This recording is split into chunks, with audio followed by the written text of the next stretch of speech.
Namaste, Jai Bharat.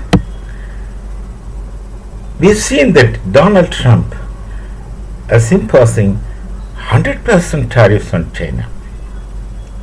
He was afraid initially to impose any tariffs on China, but then the kind of resistance that China was putting in aggressively, there's a difference between China and Bharat in resisting Trump and his tariffs. Bharat keeps patience. Of course, the Chinese are also Buddhists, they know what patience is, but then Hindus are definitely much older to them in age, at least, if not in seriously deep in philosophy. So China kept patience by and large to a great extent, and Bharat kept complete silence, complete patience. Did not speak.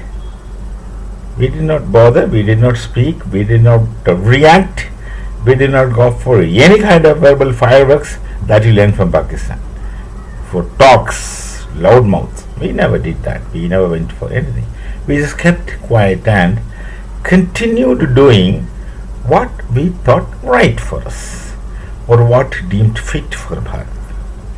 China also had been giving considerable kind of patience and equanimity. But then when the 100% tariff came, they quietly played into one of the sensitive points of Trump.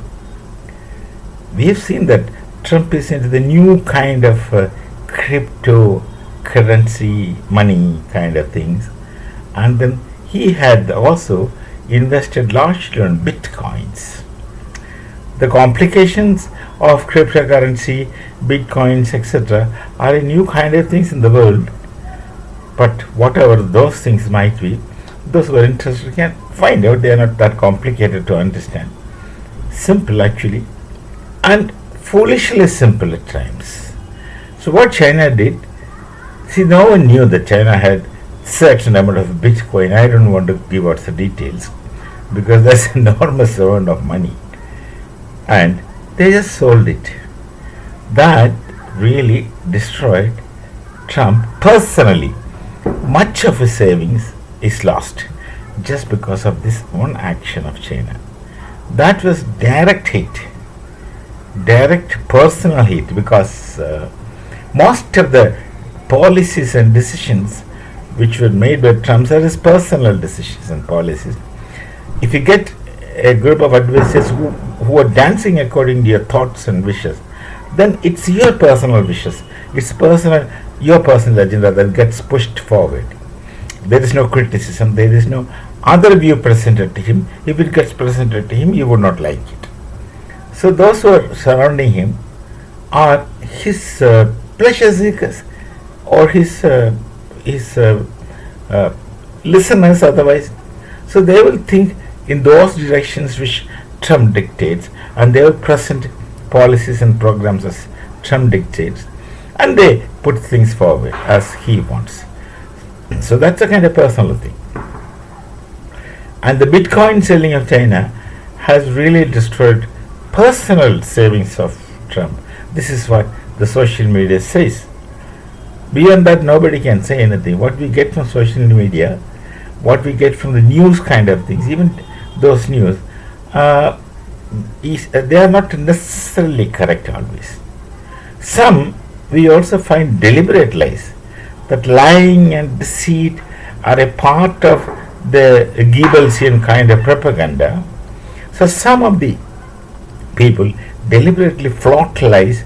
They know it only lives for a short period, but then they are comfortable with that kind of short period advantages. So this is possible. In media, a lot of things will come which are untrue. And then another thing is that, see, with smaller minds will create smaller things like that. Many people who come and speak would speak so without really understanding the underlying phenomenon of what they're trying to speak. Many people will race through the surface level of phenomena and then speak their impressions on the basis of it, their speculations, their impressions, and then in a way that one is entitled to speak, just because one is entitled not to accept and also reject something which someone projects, and then you're free not to see also.